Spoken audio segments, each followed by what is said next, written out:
Boa noite, gente. Foi pedido, né, pela instituição para que a gente passasse essas aulas para vocês aí virtualmente, né? Seja online ou gravada ou em live. Aí eu preferi optar aí para vocês da gente gravar essas aulas, eu gravar essas aulas, passar para vocês e aí vocês vão fazer a anotação de tudo, dos pontos importantes e das dúvidas.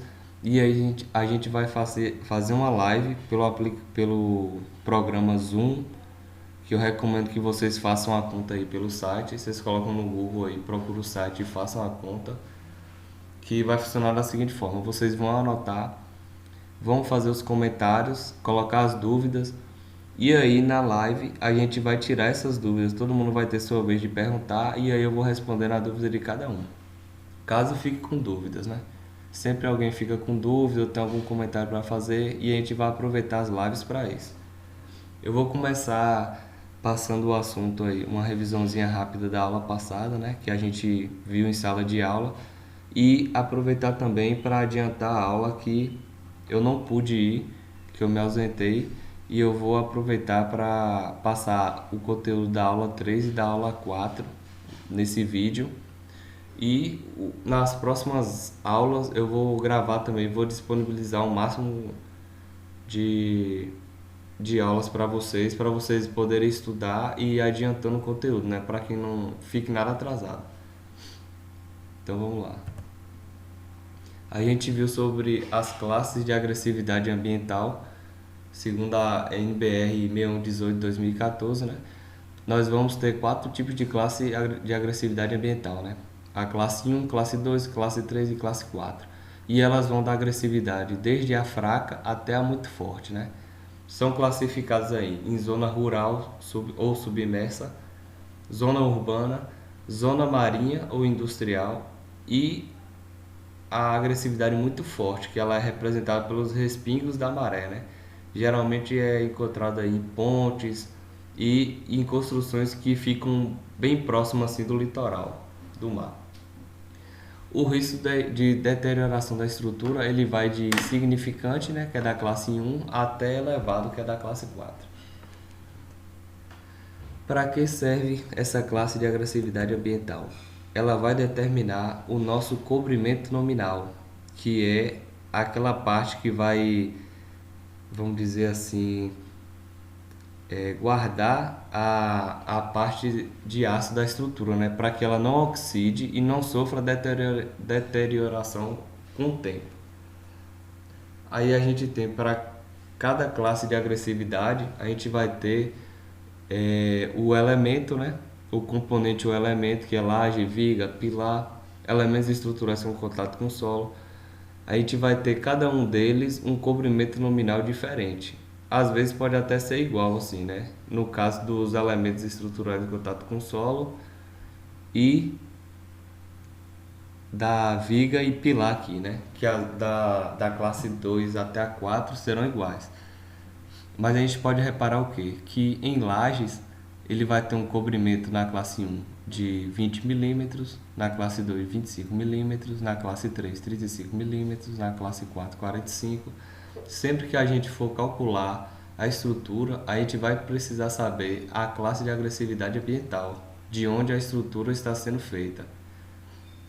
No caso, se for uma zona urbana, nós vamos utilizar a classe de agressividade 2 e vamos usar esse cobrimento aqui para lajes 25 milímetros, para viga e pilares 30 milímetros e na fundação, seja ela sapata, estaca, a gente vai usar 30 milímetros de cobrimento. O concreto protendido também tem as suas especificações segundo a norma, né?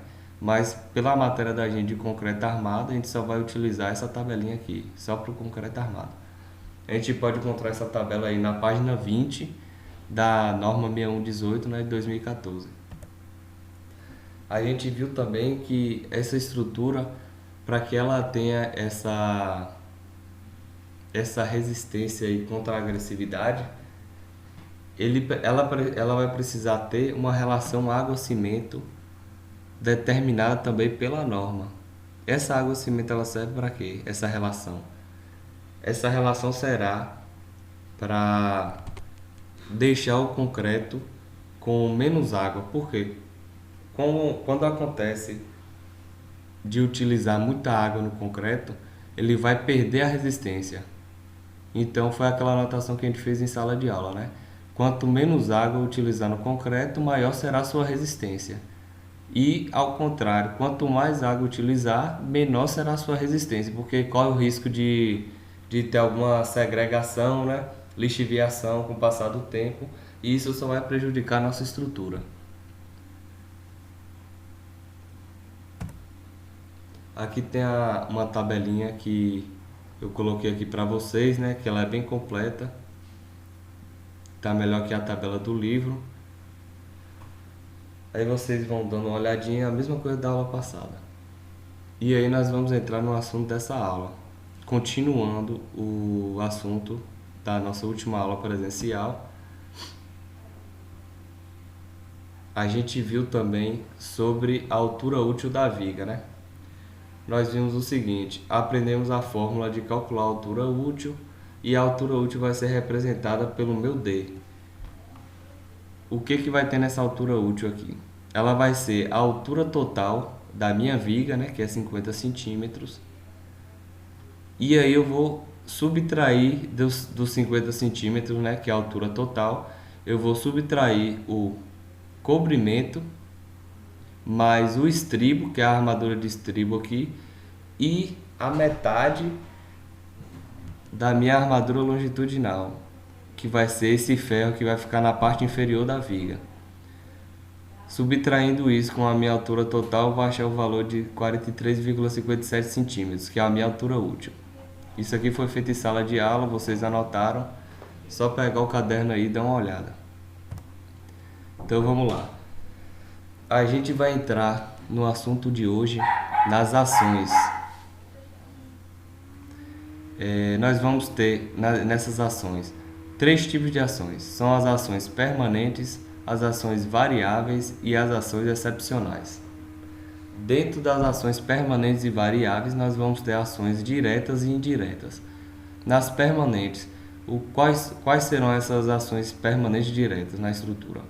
É o peso próprio da estrutura, o peso dos elementos da construção, peso dos equipamentos fixos e empuxo de terra e de líquidos. E nas permanentes indiretas serão os deslocamentos de apoio, retração do concreto, fluência do concreto, imperfeições geométricas globais ou locais e a proteção. E as minhas ações variáveis diretas serão as cargas acidentais, que a gente vai utilizar aí de acordo com a NBR 6120, né? Geralmente residencial chega por volta aí de até uns 5 kN por metro quadrado. A gente precisa da NBR 6120 de 2019, né, que foi a última atualização, para a gente saber essas cargas variáveis diretas ou cargas acidentais. A gente vai ter também a ação do vento, que é representada pela NBR 6123 de 2013, a ação da água, ações variáveis durante a construção também. Nas variáveis indiretas, a gente vai ter as variações de temperatura e as ações dinâmicas. A gente vai ver aqui mais na frente, bem explicadinho aqui. E teremos também as ações excepcionais. A gente vai defini-las aqui nos próximos slides. As ações permanentes, né?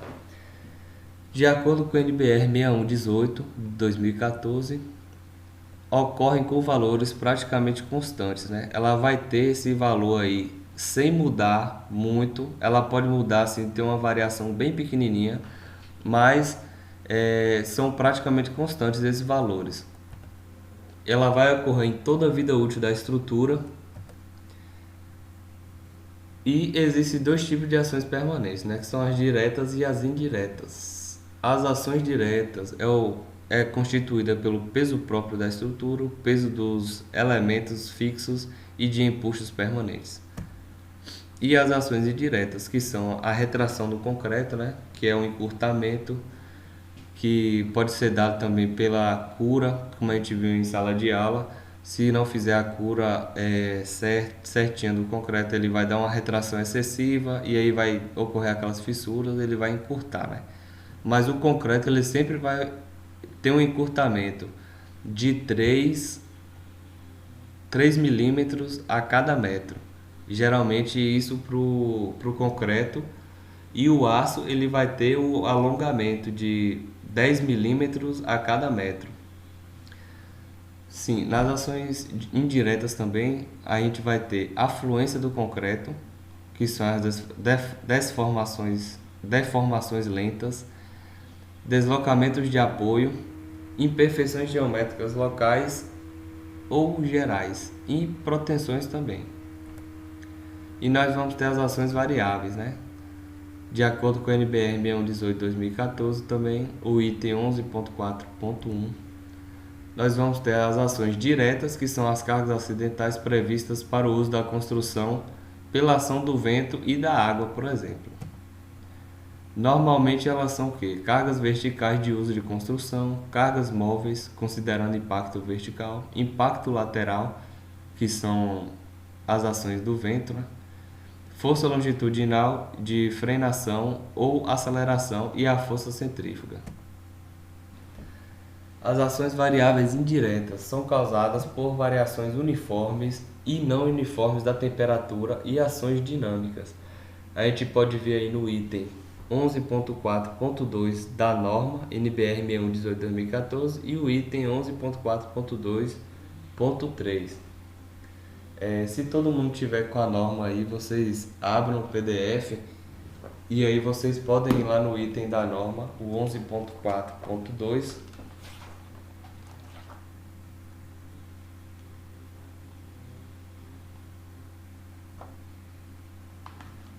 A gente vai ter lá o tópico no item 11.4.2, ações variáveis indiretas, né?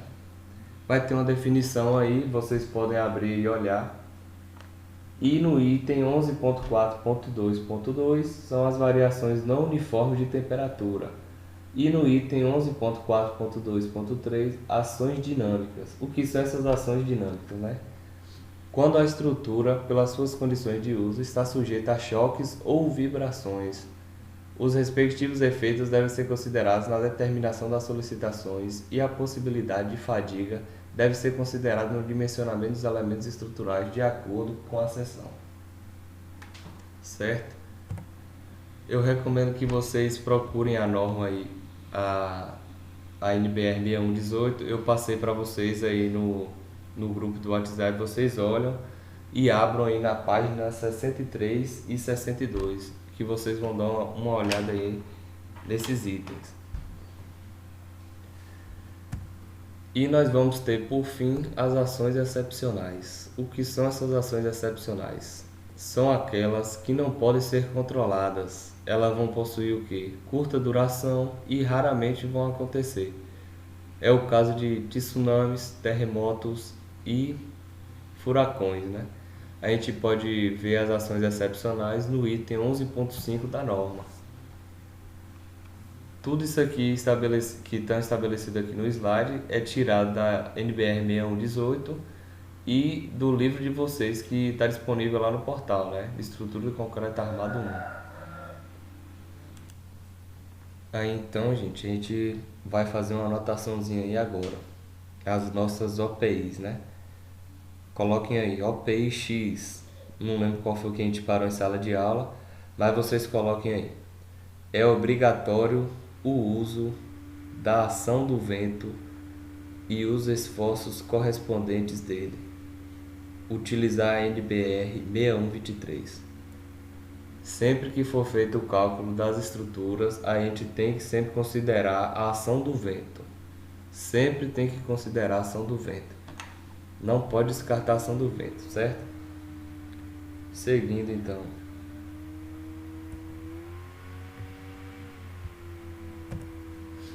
Nós vamos entrar na parte dos estádios de cálculo.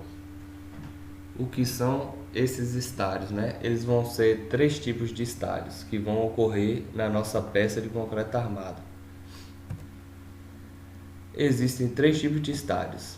O estádio 1, ele vai ser representado pelo início da aplicação do carregamento até o início da fissuração. Ou seja, no estádio 1, ele não vai apresentar nenhuma deformidade aparente na nossa viga, certo? ele vai ter a aplicação do carregamento sobre a viga, só que ele não vai fissurar em momento algum. A partir do momento que ele começar a fissurar, ele vai estar entrando no estágio 2. O que é o estágio 2, né? É o início do fissuramento até a fissuração total da parte tracionada, que é o trecho abaixo da LN. O que é essa LN aqui? Que a LN será a minha linha neutra. E essa linha neutra, ela é o quê? Ela é a linha em que não vai ocorrer nem a tração e nem a compressão da mesa, da minha viga, né, da minha peça. Onde estiver passando a minha linha neutra, não vai ocorrer nem tração e nem compressão, certo? O pessoal também usa às vezes para passar alguma tubulação por dentro da peça de uma viga, eles vão utilizar o cálculo dessa linha neutra aí para fazer essa passagem desses dutos. Pode fazer isso? É correto fazer? É correto fazer, mas quando se sabe onde está a minha linha neutra. Se você não souber onde está a sua linha neutra e fazer o furo na viga, você vai estar atrapalhando a parte dela, seja ela comprimida ou tracionada, dependendo do local que você colocar, né? Então nós vamos ter aqui, no início do fissuramento até a fissuração total da parte tracionada. O concreto não resiste mais à tração, certo? Como a gente viu na aula passada, a gente sabe que a viga, quando ela é biapoiada, né, ela vai ter um momento fletor no meio e na parte superior da viga ela vai estar comprimida, porque se a gente fosse fazer o momento dela aqui, ela ia ficar desse modo, né? Ou seja, essas fibras superiores aqui da viga, elas serão totalmente comprimidas e as fibras inferiores serão alongadas, né? Vai ter uma flecha aqui embaixo, que a gente vê aqui representado, né? A gente tem a seção transversal da nossa viga, a gente tem a vista lateral com o esforço de compressão do concreto aqui, certo? Vai ter um esforço aqui, né? Entrando aqui nessa ponta e outro esforço nessa outra ponta. Deixa eu ver se eu consigo riscar aqui, certo? Ela vai ter um esforço aqui e aqui ela vai tracionar, ela vai ter uma tração na ponta, em uma ponta e na outra. Essa tração ela vai fazer a ocorrência dessas fissuras na minha viga. A gente tem a tabela aqui de deformações. Nós vamos ter a nossa linha neutra. Percebam aqui que a minha linha neutra no estágio 2, ela se locomoveu um pouquinho, tá vendo? A linha neutra no estágio 1, ela ia passando aqui e no estágio 2 ela vai passar aqui exatamente no ponto onde não terá compressão e nem atração da minha mesa, da minha viga. E aqui o meu gráfico de tensões, é um gráfico triangular, né?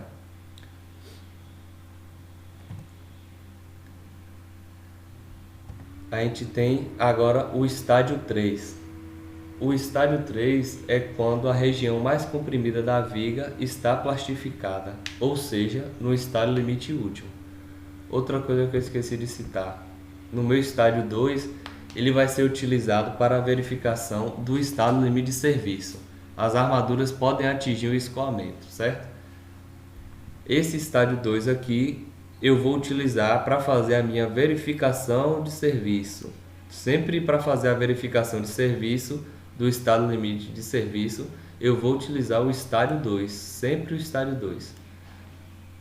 Já no meu estágio 3, eu já vou utilizá-lo para fazer as dimensões do estado limite último, né? Vamos lá, por quê? Porque é quando a região mais comprimida da viga está plastificada, ou seja, ela está no estado limite último, ela já está no escoamento total. Não temos mais diagrama linear de tensões, ou seja, a norma, para facilitar os cálculos, ela permite você fazer uma parábola retângulo. Você vai utilizar uma parábola retângulo para fazer os cálculos das tensões no estágio 3. E, como eu disse, o estágio 3 ele é utilizado para dimensionar em estado limite último, né? A gente vai ver o desenho aqui. A gente tem a a deformação aqui do concreto, né, que ele vai deformar 3,5 milímetros a cada metro, e o meu aço ele vai escoar, ele vai alongar 10 milímetros a cada metro, como a gente viu na aula passada, lá em sala de aula presencial. E o meu diagrama de tensão ele vai ser dessa forma, só que para facilitar, a norma ela permite usar o diagrama parábola retângulo, que será dessa forma, né? A gente vai utilizar essa formulazinha aqui, 0,85 vezes o meu FCD, que é o meu FCK minorado, né? Daquela aula que a gente viu lá, que toda carga ela vai majorar, ela vai aumentar, e todo material ele vai minorar, dos nossos coeficientes aí de segurança, né? Coeficiente de ponderação. E também nós vamos ter os nossos domínios da deformação. Eles são as regiões delimitadas pelas possíveis configurações do diagrama de deformações do estado limite último, submetido às solicitações normais.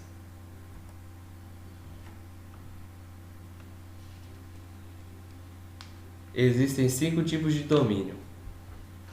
Só que os domínios 2 e 3 são os domínios de dimensionamento da estrutura de concreto armado. Então nós só vamos trabalhar com os domínios 2 e 3. Eu vou apresentar para vocês aqui o domínio 1, o domínio 2 e o domínio 3. E a gente só vai trabalhar com os domínios 2 e 3 do concreto armado.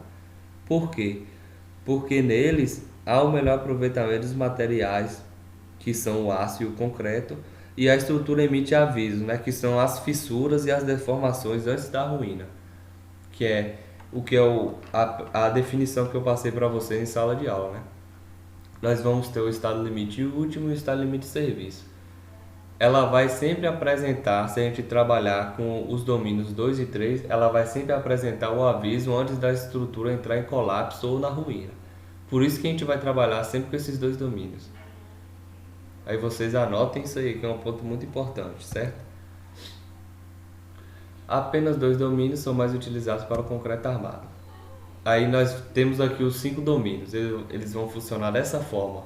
Aqui representando uma viga, né?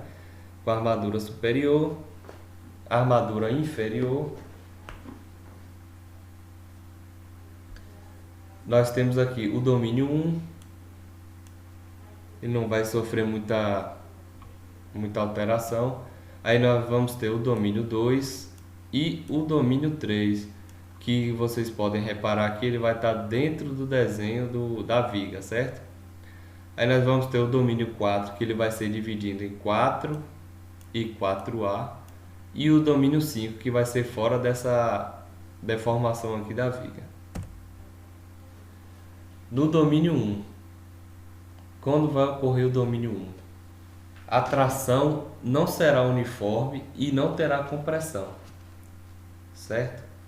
Ele vai ser representado aqui, como eu havia falado antes.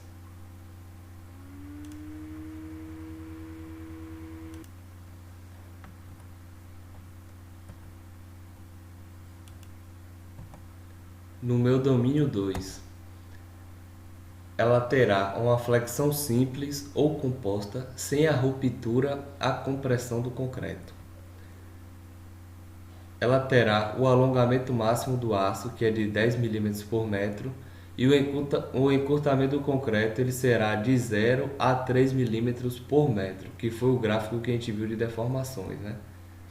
A minha linha neutra ela vai ser representada pela seguinte fórmula, né? Ela vai ser x23 e será igual a 0,259 vezes o meu D.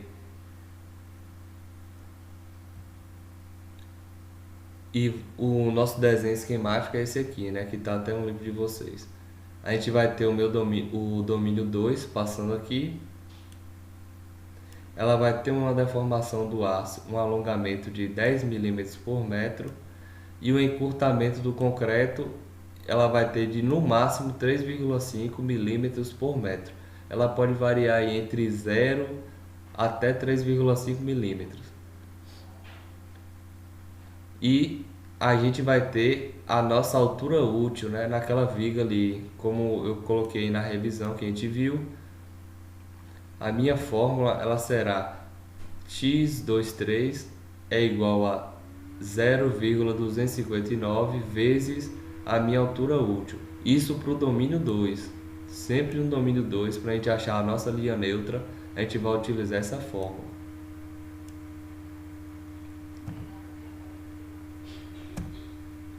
A gente pode achar aquela fórmula de que modo?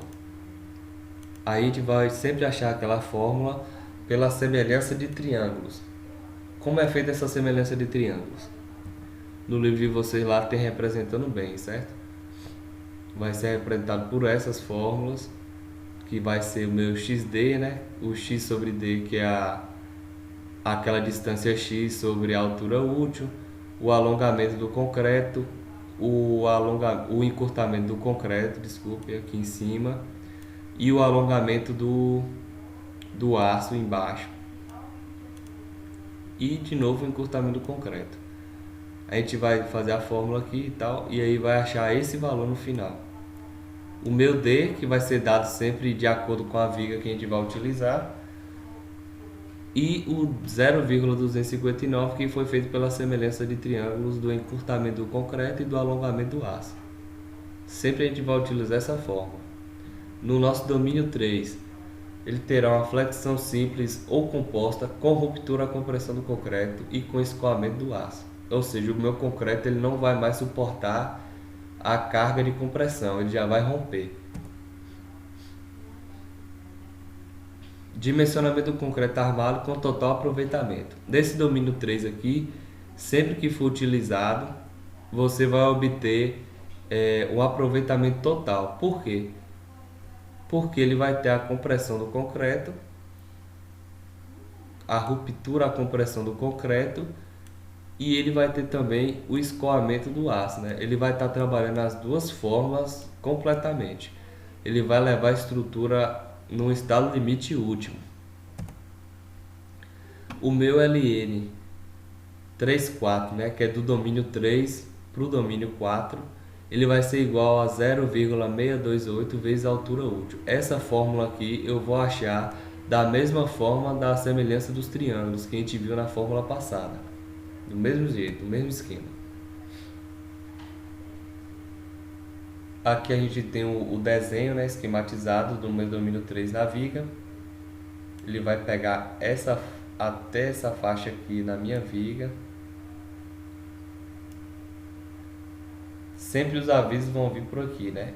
E a fissura, elas vão vir até aqui, até a minha linha neutra.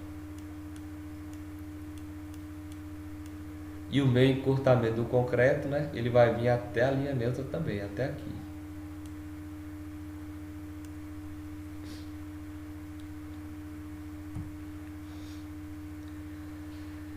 Aí, antes da gente entrar no nosso próximo assunto, né? Que são as vigas, vocês podem aí fazer umas anotações. Seguinte, no meu domínio 2, desculpe, no meu estádio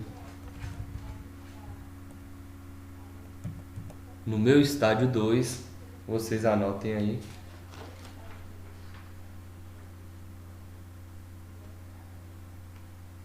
Quando uma viga se encontrar no estádio 2, faça o escoramento da peça imediatamente. Sempre que ela tiver nesse estádio 2, com essas fissuras na parte tracionada, você sabe que deve ser feito o escoramento dessa peça, né, dessa viga. Por quê? Se ela está no estádio 2, ela está indo para o meu estádio 3, que ela vai entrar em estado limite último. Mas antes dela entrar nesse estádio, ela vai fazer o quê? Ela vai avisar com as fissuras na parte tracionada.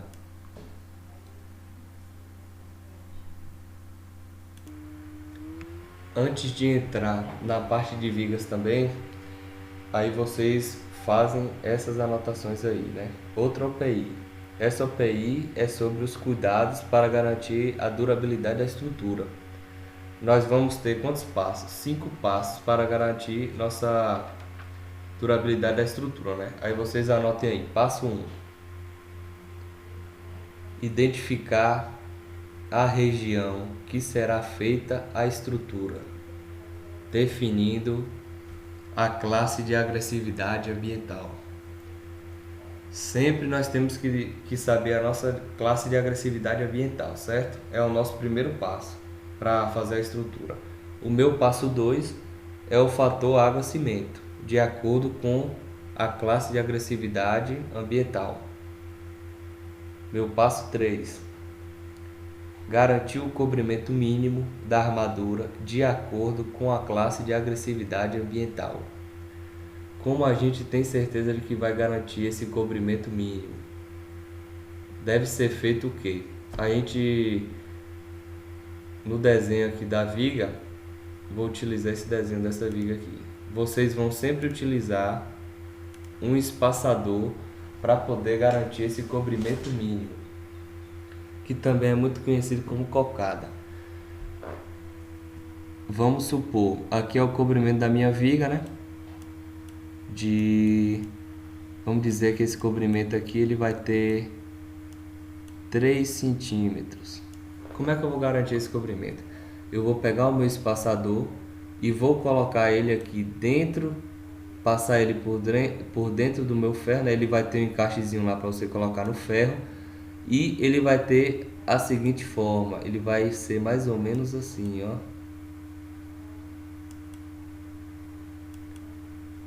Tem lugares que chamam de caranguejo, aqui na região chama mais de cocada, né? O espaçador. E aqui vai estar passando a minha forma aqui embaixo. Você vai colocar um espaçador dele de uma distância de x em x centímetros aqui, e isso vai garantir com que a minha viga fique com o cobrimento certinho. Quando você for lançar o concreto vai deixar esse espaço aqui de 3 centímetros certinho, e não vai ter o problema desse cobrimento aí, né? Ele vai estar seguro, dependendo da classe de agressividade dele. O meu passo 4 vai ser identificar o uso do edifício para definir o valor de PSI1 para a verificação de fissuras. Essa parte é do estado limite de serviço, que a gente vai ver nos cálculos mais à frente, né? Mas você sabendo identificar o uso do edifício, se ele vai ser para uso residencial, se ele vai ser uma estrutura de uma biblioteca, se ele vai ser estrutura de um escritório, aí nós vamos ter o nosso PSI1 para cada tipo de situação. E por fim, o meu último passo, né, que é o passo 5, é verificar se a abertura de fissuras atende aos limites prescritos, né? A gente vai ter aí um limite aí prescrito pela norma para a abertura dessas fissuras. Às vezes uma viga ou um pilar ele pode ter umas fissuras, mas se ele estiver dentro do que está prescrito na norma, não terá problema nenhum estrutural. Sempre tem que fazer essa verificação. E a outra OPI, anotem aí, OPI X, né, que eu não sei onde está.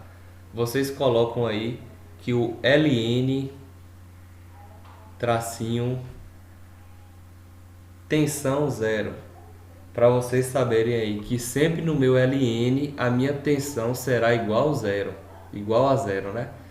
Vocês viram aí nos exemplos que toda vez que tem um LN, a minha tensão que vai passar por ela sempre será 0, certo? Lá nos meus estádios, sempre vocês vão ver aqui, ó, que a minha tensão sempre vai ser 0, certo? Aqui, ó, tensão 0. Em todos os exemplos, né? Em todos os estágios, no 1, no 2 e no 3, sempre a minha tensão vai ser 0, sempre. Vocês anotem. Vamos seguir agora para a parte de vigas, né? Já chega de domínio e estádios. Vigas. Segundo a NBR 6118, são elementos lineares em que a flexão é preponderante. Ou seja, sempre a minha viguinha aqui, ela vai ter uma flexão, né? Ela vai fletir. Vai ter aquela, exagerando aqui, né? Ela vai ter, depois que ela for utilizada, ela vai descer, vai fazer uma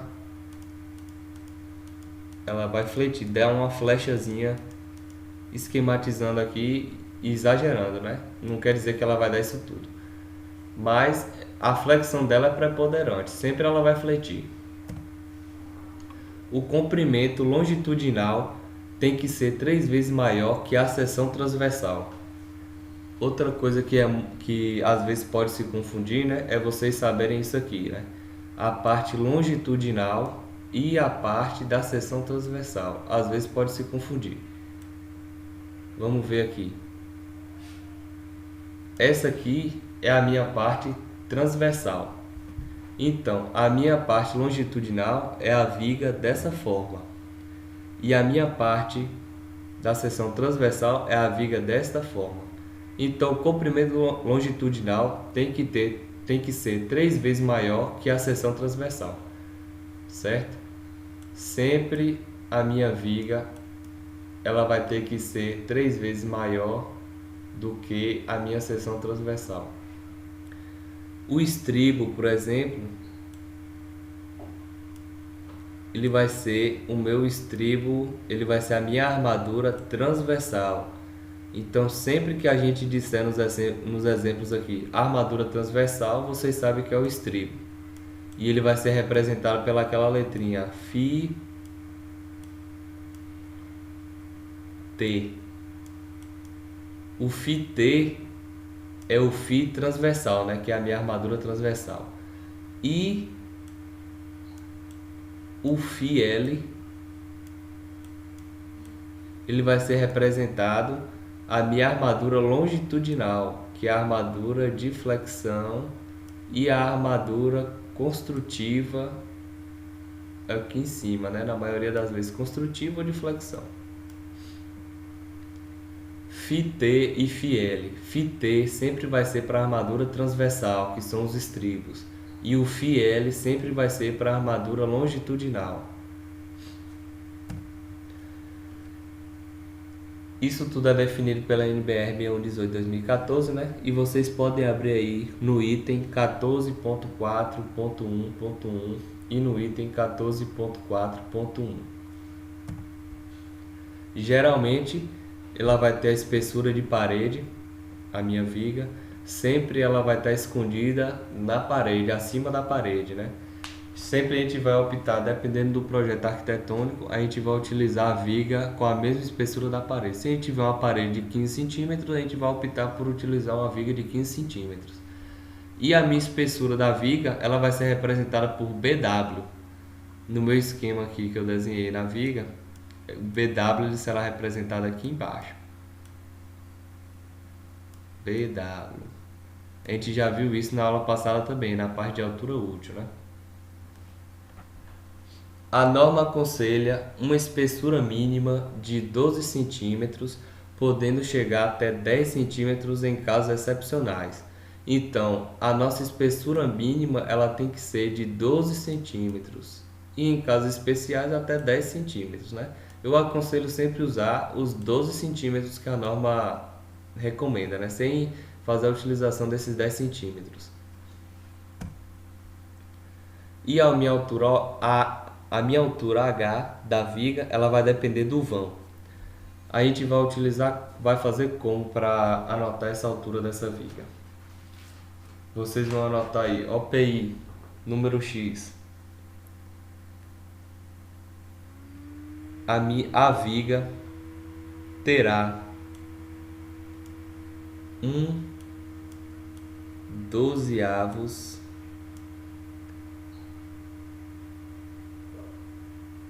do vão para prédios residenciais ou escritórios. Sempre você vai utilizar 1/12 do vão. Se a gente tiver um vão aqui então de 10 metros, a gente vai fazer o quê? Vai fazer 10 dividido por 12. Vai dar uma altura aí de 83 centímetros. Se a gente tiver um vão de 10 metros, a minha altura da viga, utilizando esse esquema aqui, ele vai ter aproximadamente 0,85 centímetros de altura.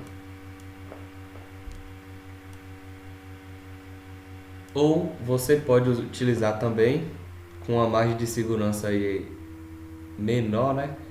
10% do vão. Usando 10% do vão, 10% do meu vão, nesse mesmo esquema aqui, em 10 metros,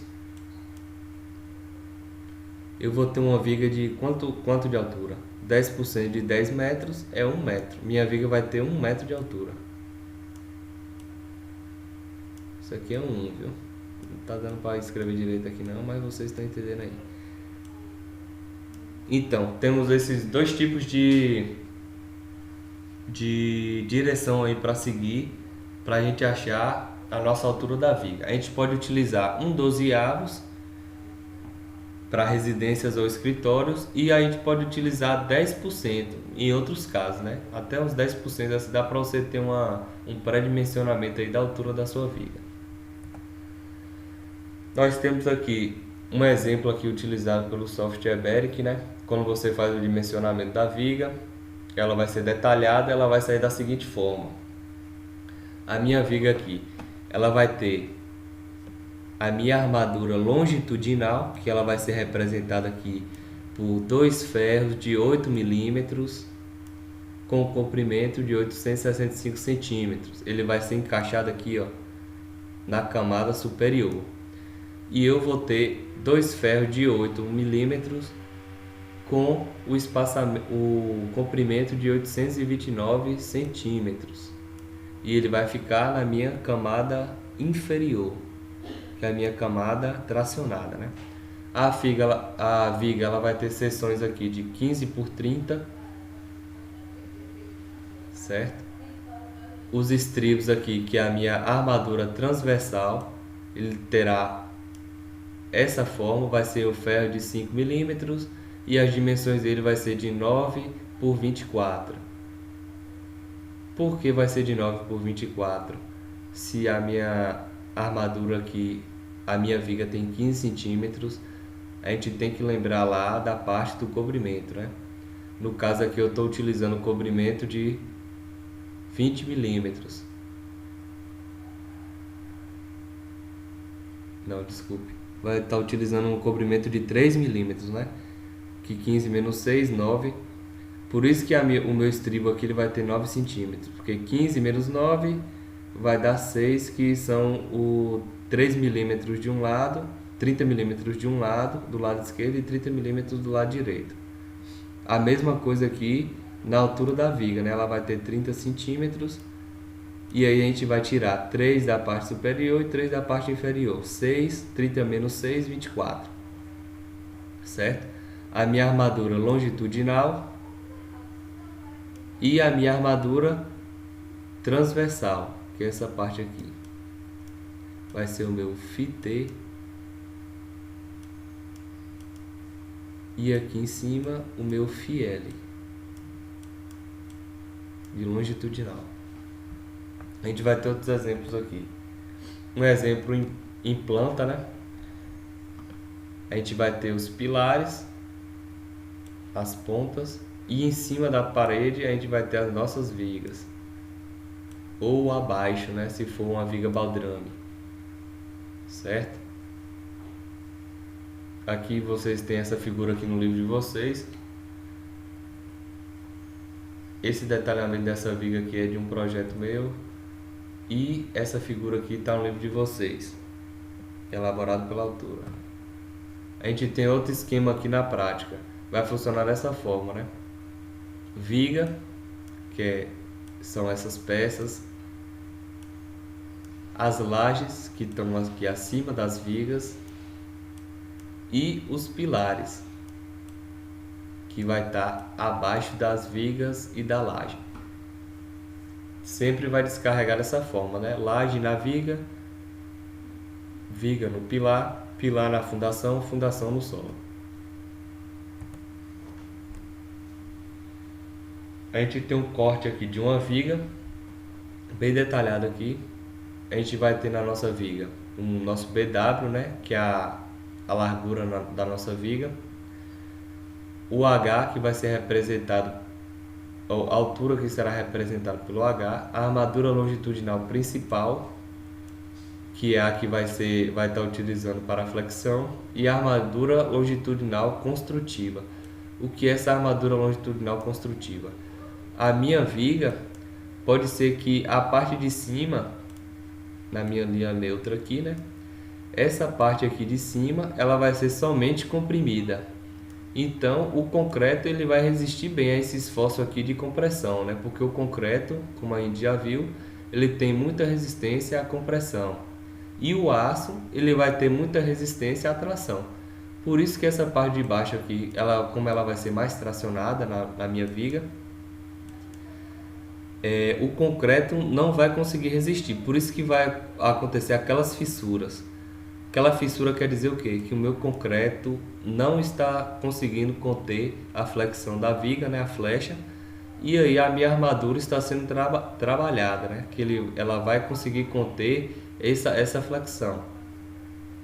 Nós temos aqui o estribo, que é a minha armadura transversal, a largura, e nós temos também, se a viga estiver acima de 59 centímetros, a armadura de pele ou costela, né?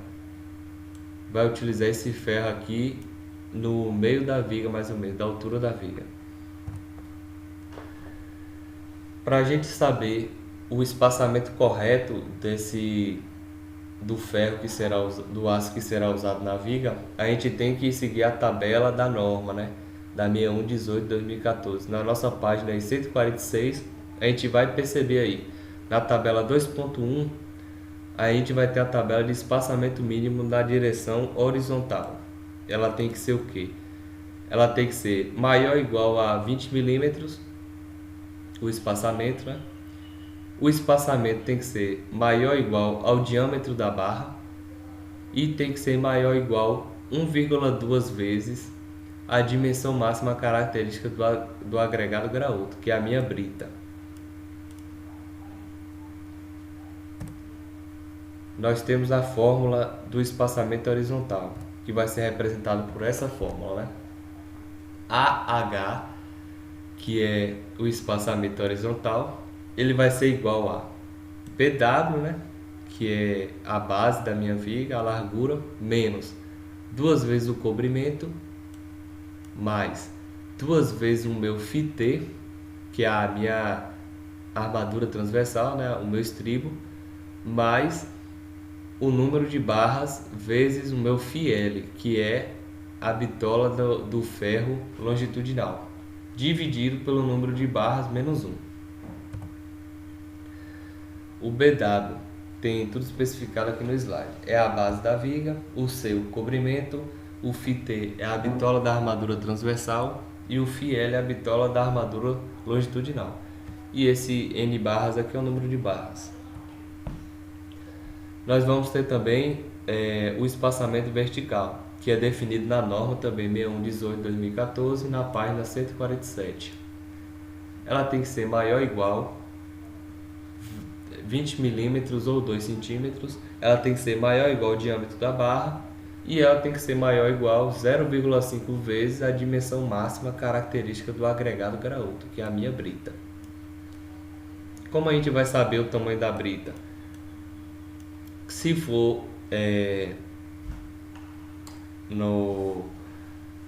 em questões, né, de prova da nossa prova parcial ou oficial, vai ser definido antes na questão, né? Brita com dimensão de 1,5 centímetros, 2 centímetros.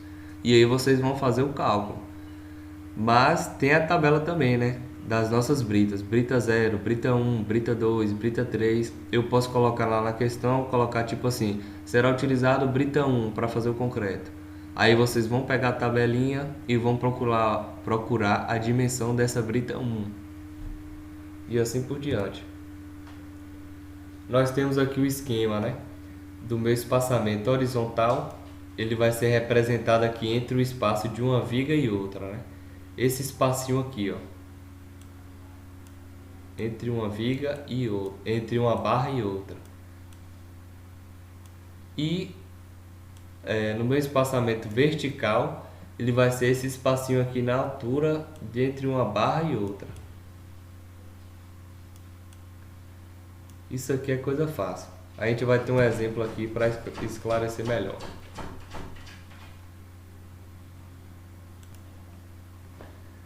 Para uma viga de 20 centímetros de largura, que é o BW, né, o meu BW, obteve-se no cálculo a armadura longitudinal principal, 3 barras de 16 milímetros de diâmetro.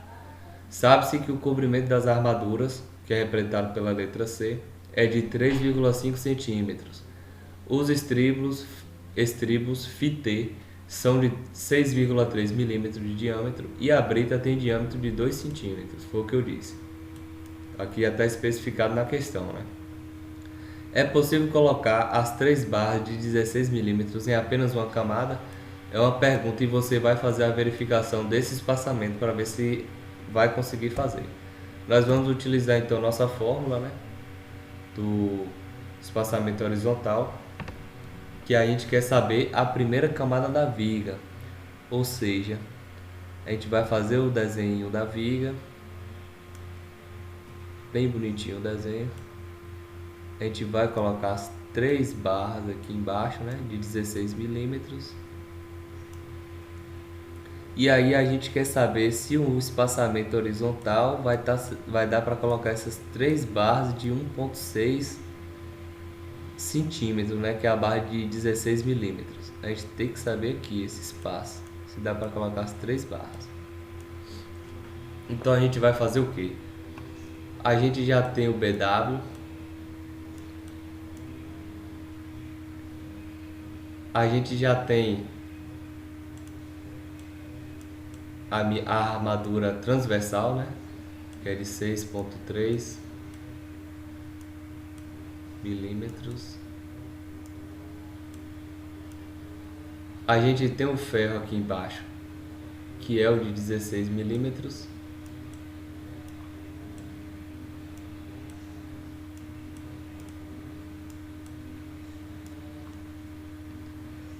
E a gente tem um número de barras, né? Que o número de barras são 3 barras aqui embaixo. E o comprimento de 3,5. C igual 3,5 centímetros. Então nós vamos fazer a nossa fórmula. A gente vai substituir os valores. Vai ser BW, que é 20, menos 2 vezes o comprimento, que é de 3,5, mais 2 vezes o meu FT, que é o meu estribo, né? Ele vai ser, aqui ele está representado com 6,3 milímetros. A gente vai converter de milímetros para centímetros, né? Vai ficar 0,63 centímetros mais 3 vezes, que é o número de barras, né? São 3 barras, vezes a minha bitola do ferro longitudinal, né?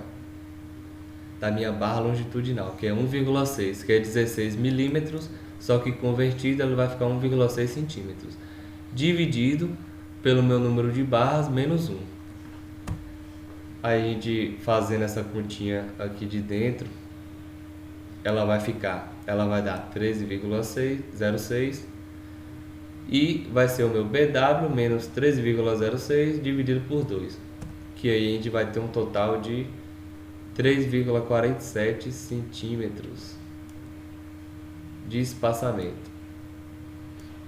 A gente vai fazer a verificação agora, né?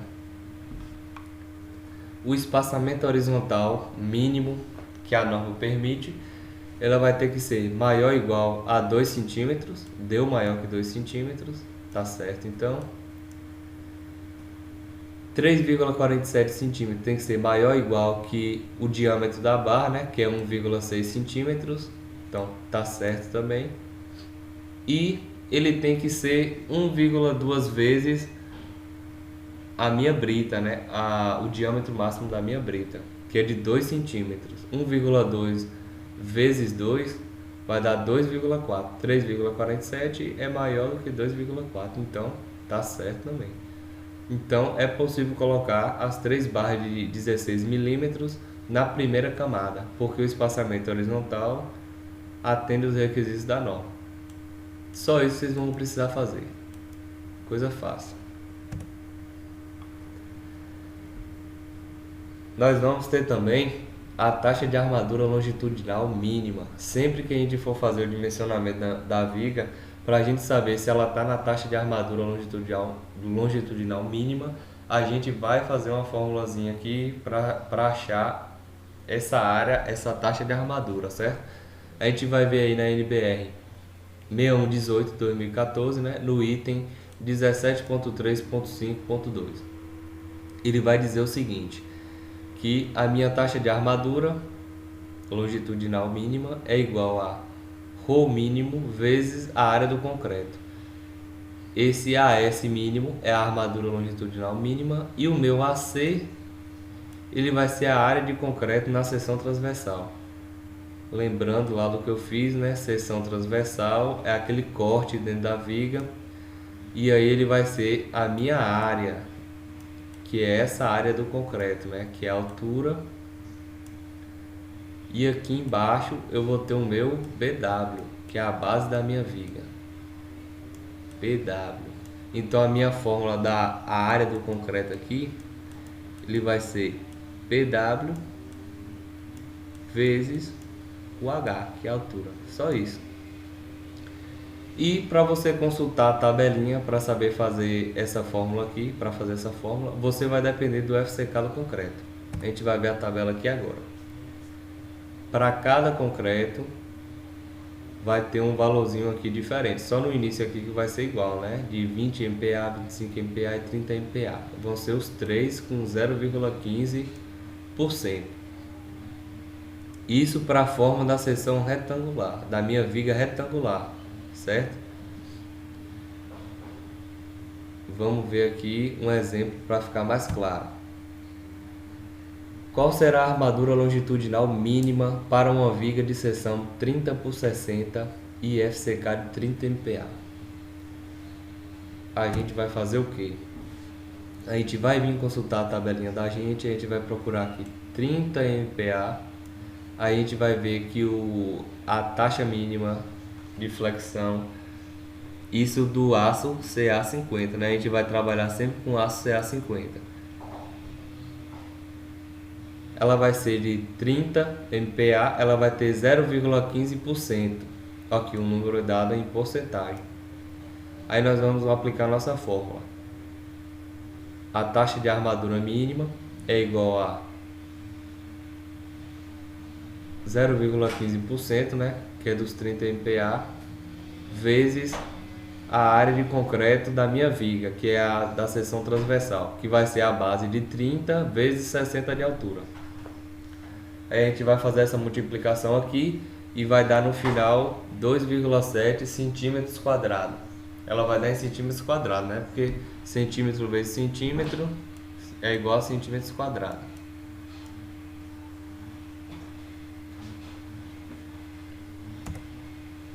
A armadura de pele. Já está chegando no final do assunto aqui, né? Da nossa seção 2.1. Aí depois a gente vai fazer a aula da seção 2.2 e 2.3 e aí a gente vai encerrar o bimestre, né? Aí vão ser feitas as parciais e as oficiais, que a gente vai decidir ainda aí como é que vai fazer. A armadura de pele é colocada na lateral da viga. Sempre será na lateral da viga. Ela serve para quê? Ela vai servir para prevenir as fissuras da região. Por quê? As vigas com altura maior que 59 centímetros, elas vão precisar dessa armadura de pele. Então vamos pensar o seguinte, né? Se a minha viga ela vai ter 60 centímetros de altura, ela vai ser uma viga muito grande já, né? Desse ponto de vista aí. Então, como ela vai ter essa parte aqui sem armadura, minha armadura longitudinal ela vai passar aqui embaixo e a minha armadura de construção ela vai passar aqui em cima. Pode ser que essa peça aqui, essa viga, ela pode ser fissurada.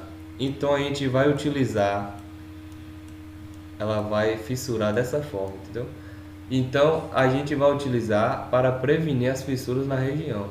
A minha armadura de pele ela vai passar aqui, essa parte de cima, no meio da viga, certo? No meio da altura da viga. A gente pode consultar a norma aí 6118, né? No item 17.3.5.2.3 e ela vai ter uma formulazinha para ser calculada também. A área mínima dela vai ser 0,10% da área da minha área de concreto, né? Da minha seção transversal da viga. Devem ser de CA50, que é o tipo do ferro, ou CA60. E o espaçamento, que é representado pela letra E, entre as barras não deve ser maiores que 20 centímetros. Então, esse espaçamentozinho aqui que eu desenhei na viga, entre uma e outra, ele sempre tem que ser menor que 20 centímetros, no máximo 20 centímetros, certo? 20 centímetros. A mesma coisa da minha armadura longitudinal para minha armadura de pele, menor que 20 centímetros. Sempre menor que 20 centímetros. E a mesma coisa da armadura de pele para minha armadura construtiva. Ele tem que ser menor que 20 centímetros. Sempre menor que 20 centímetros.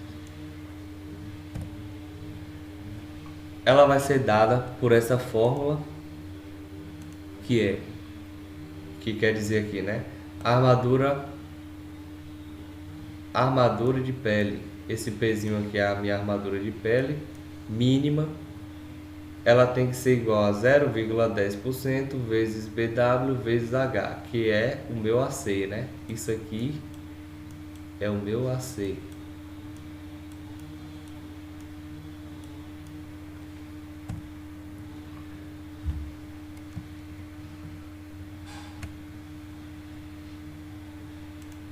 Não tem como apagar aqui, mas dá pra ver. Então, a minha fórmula do espaçamento, ela vai ser parecida com a fórmula do espaçamento horizontal, só que ao invés de você usar o BW, que é utilizado no espaçamento horizontal, você vai utilizar o H, que é a altura da viga, né?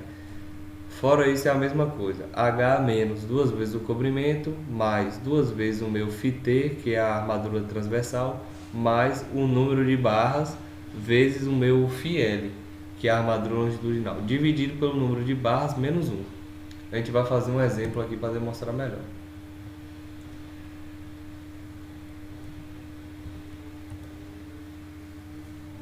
Aqui, nós temos aqui o nosso espaçamento, né? Que é representado pela letra E. Ele tem que ser maior do que 20 centímetros.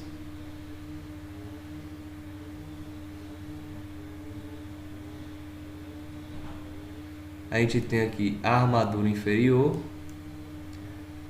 e a armadura inferior aqui em cima, né? A armadura construtiva. E nós temos aqui a nossa armadura de pele, certo?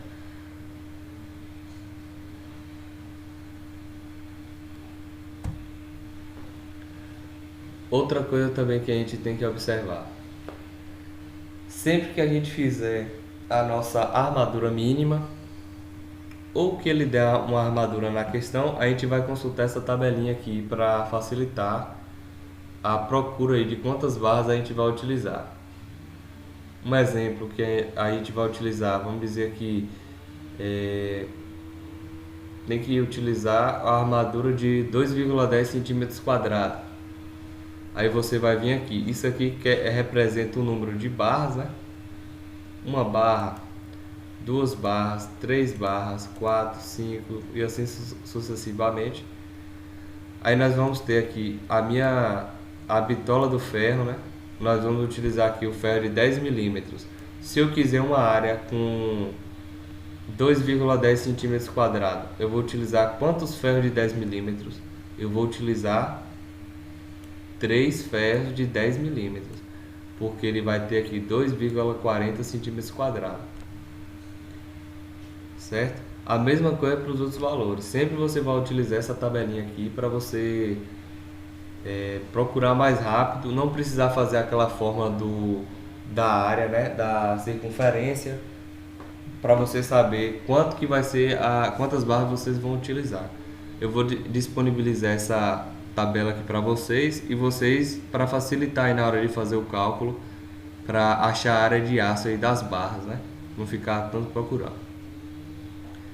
Então, é só isso que eu tenho para passar para vocês na aula de hoje. Deu 1 hora e 5 minutos aí, né?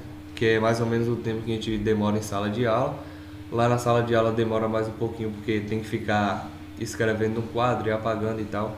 Tem as perguntas também, mas aí vocês vão anotar tudo aí que vocês têm pergunta e os comentários também.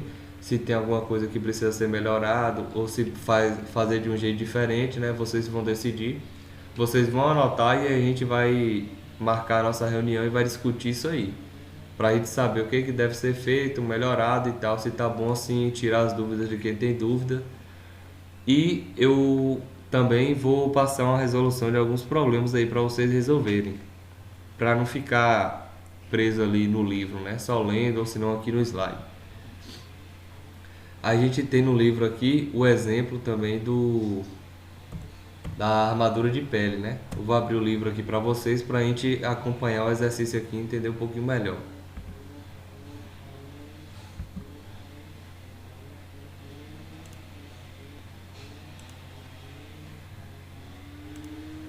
A gente vai abrir o livro aqui. Armadura de pele, né? A gente vai ter aqui uma descrição do problema para a gente saber da nossa armadura de pele. Você está trabalhando para uma montadora de veículos e precisa reformar um galpão onde são fabricadas as peças da ferramentaria. Haverá um adicional de carga para a nova ponte rolante e, com isso, você deve aumentar a altura da viga que receberá essa carga.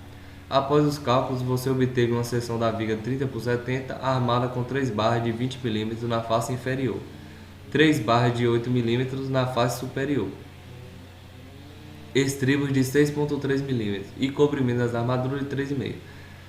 Qual a área da armadura de pele necessária para essa viga e o seu detalhamento? Aí nós vamos fazer aquele cálculo que eu coloquei lá no slide, né? 0,10% vezes a área, né, da seção transversal, que vai ser 30 vezes 70. A gente achou aqui 2,10 centímetros quadrados. E você colocou que ela está armada com 3 barras de 20 milímetros. Lembrando que aqui a minha armadura de pele para cada face, né? Tipo, ela vai ser 2,10 centímetros para a face esquerda e 2,10 centímetros para a face direita. Se utilizarmos barras com diâmetro de 10 milímetros, vão precisar de 3 barras de 10 milímetros em cada face da viga, conforme o cálculo a seguir. Você pode utilizar esse cálculo, que é por essa fórmula aqui, né, da área do ferro, que vai ser π vezes d ao quadrado dividido por 4. Ou você pode utilizar a tabelinha, que é aquela tabela que eu forneci. 2,10 centímetros, você vai ter aqui no ferro de 10 milímetros, você vai ter aqui uma área de 2,40 centímetros. Você pode utilizar, porque ela está acima do mínimo que permitido, né, que está lá no exemplo. Aí, seguindo o nosso exemplo, né, vocês vão ver aqui 3 barras de 10 milímetros, ele vai dar uma área de 2,34 centímetros quadrados. Lá está aproximado para 2,40 centímetros quadrados, né? Mas dá no mesmo, está aproximando aí um pouco. Então, nós temos que a nossa armadura, o nosso espaçamento, ele deve ser menor do que 20 centímetros, certo? Então, a gente vai fazer o cálculo aqui do espaçamento com aquela formulazinha que eu passei, já utilizando as minhas 3 barras de 10 milímetros, né, que a gente achou aqui no cálculo. Aí a gente vai ter 70, que é a altura, menos 2 vezes o cobrimento, que é de 3,5, mais 2 vezes o estribo, mais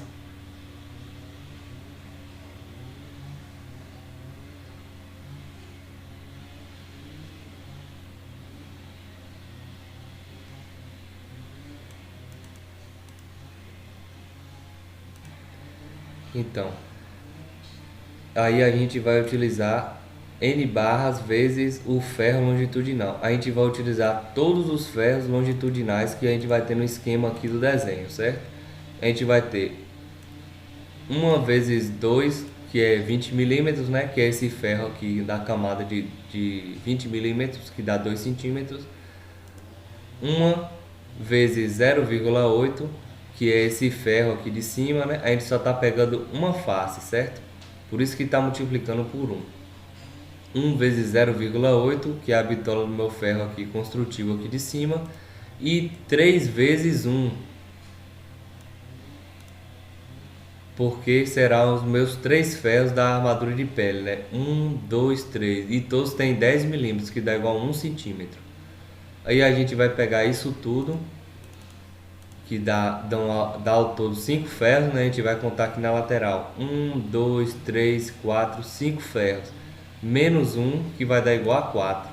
O nosso valor ele vai dar igual a 14 centímetros, que é menor do que 20 centímetros, como eu tinha dito no slide. Tem que dar menor do que 20 centímetros o meu espaçamento. Naquele exemplo do livro, ele está até errado, porque ele diz aqui, na armadura de pele, que o espaçamento ele tem que ser maior do que 20. Estão vendo aqui? E está errado. O meu espaçamento ele tem que ser menor do que 20. Sempre menor do que 20. Certo? Então, vocês anotem tudo aí, que tem dúvidas e tal. Às vezes o livro aí, se vocês forem fazer os cálculos, às vezes pode ter algum errinho assim. No livro de alvenaria estrutural mesmo, teve um erro de cálculo. Pode ser que tenha algum erro de cálculo também, vocês façam aí. Se tiver, a gente vai fazer aqui. E vocês também, quando for passar para a calculadora, tem que passar com os parênteses. Nunca esqueça dos parênteses, senão no final vai dar o resultado errado. É só isso então. Valeu e até a próxima.